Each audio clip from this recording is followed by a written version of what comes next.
captain of the flagship, the E-401, was Lieutenant Commander Nobukiyu Nambu. I could not think of two more different officers than Arizumi and Nambu. Nambu, first of all, was 6 feet tall, which was extraordinary for a Japanese in 1940s, and particularly extraordinary for a submariner of any navy. He may have served on the largest submarine in the world, but at 6 feet 1, he still had to duck his head when he went through the hatches. He was a Renaissance man. He wrote poetry. He knew how to ballroom dance.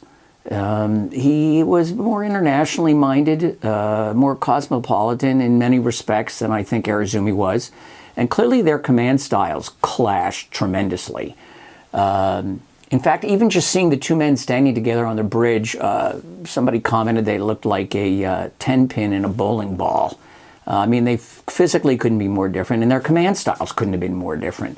Nambu was loved by his men. They knew that he had their interest at heart. The crew of the E-401 knew that Arizumi would sacrifice them on behalf of the mission without a second thought. And some of the men, a lot of the men, surprisingly, a number of men were quite all right with that. But they knew that Nambu really valued their lives and felt it was his responsibility as the captain to bring them home safely from the war. So I found them a real contrast. And of course, their command styles clashed as a result. They did not get along. They did not like each other.